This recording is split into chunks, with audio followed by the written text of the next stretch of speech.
Hey guys, this is Bill of Whole Life Soaps, and you're not going to be able to see my face today because I'm busy working and making a liner here for the bottom of my soap molds. These are my soap molds here, okay? They have an internal length of 32 inches and an internal width of 4 inches. And so, as you can see, I've already documented that. I've also gone through, because I always cut the 1/4 inch off at the end, I've marked where that is, and then I've made a little hashtag where each bar of soap would be cut. So that way I can get the design I want in the right place for when I cut the soap.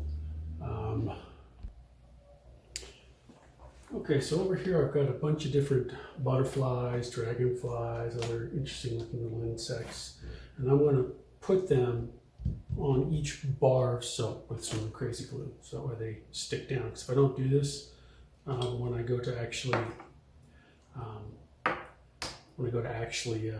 pour the silicone liner, they'll float up and ruin it. So I don't want that to happen.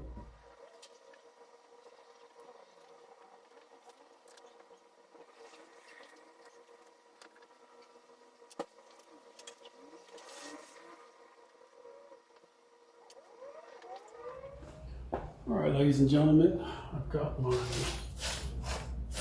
all my embeds glued in place. It's going to have to harden up for a while, so what I'm going to do is take this and just sit it on top to weight it down, so that way they get good and stuck. Okay folks, next step in this process is to create a barrier on the line that I drew.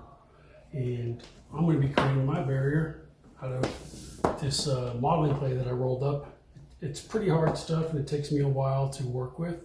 So I'm just going to go ahead and start putting it in place. Put it on the outside of the line.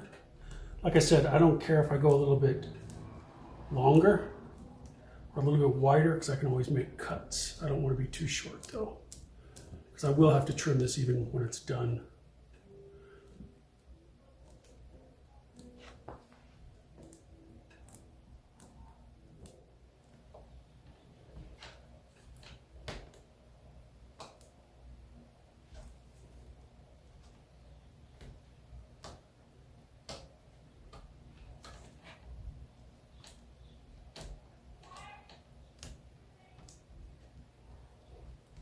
Okay, so now comes the fun part. These feel like they are stuck on.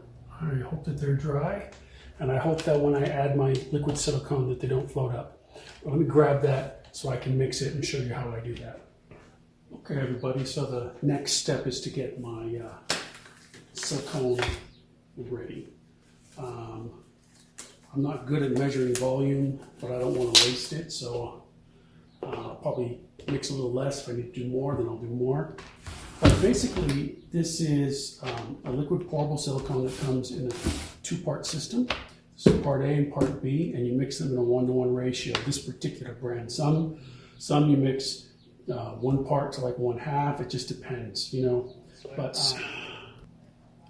all right, now I'm ready. So we've got part A and part B. So this is part A. This is part B. Each tub is clearly labeled.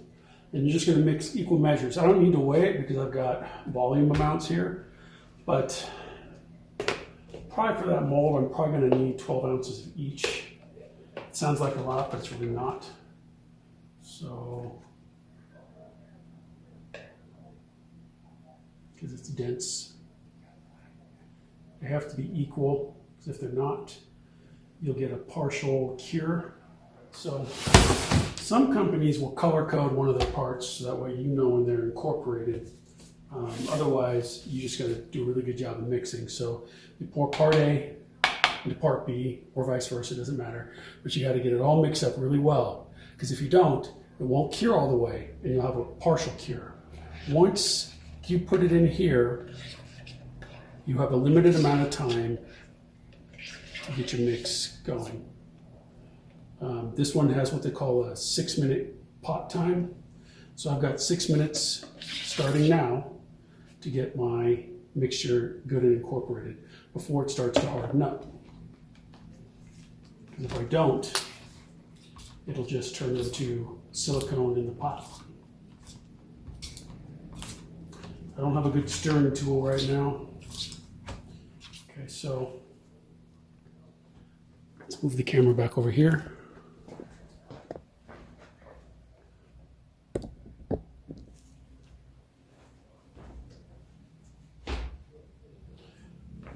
And now I'm just going to pour a layer of this over this.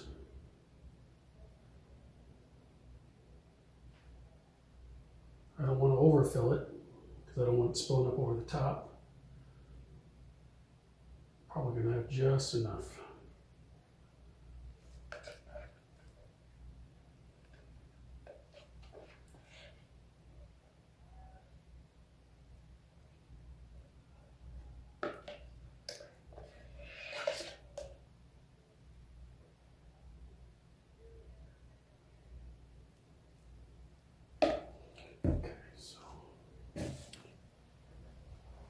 All right, folks, this has been sitting for about 32 minutes, and as you can see, it's set up.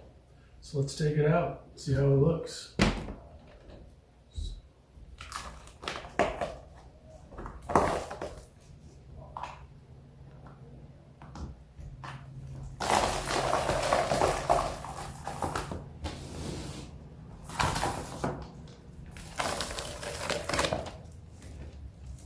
Okay.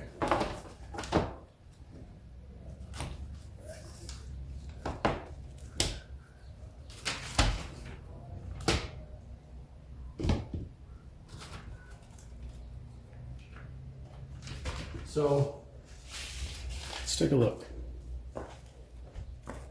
So as you can see, I got all my shapes in there all the way down.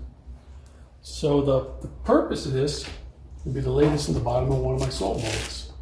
So let's see if it fits. Did I measure it right? Or did I measure it too wide?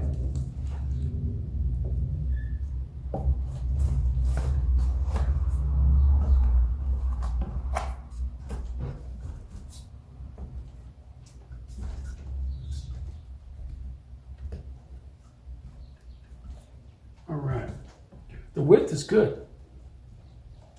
Probably need to trim up a little bit, but overall, look at that, perfect. Fits in there pretty good. So the next time I make, like maybe my oatmeal soap or something that I use honey in, I'm going to put it in here so the insects are part of the soap. I think it's a really cool looking bar. But that's what you can do. Sorry about the traffic outside. People think quarantine's over and they're coming to Wrightwood. Quarantine is not over, folks. We are open for curbside service, but you know, wear a mask, social distance. Let's flatten that curve still, okay? Anyway, I'm Bill, and this is one of the things that you can do to create interesting patterns on your soaps, okay? So I appreciate you watching. It's been an interesting experience. It doesn't always work out for me. Sometimes I screw this up, but getting better at it. Anyway, when I make soap with this, I'll post it. Thanks. It's Bill, Whole Life Soaps.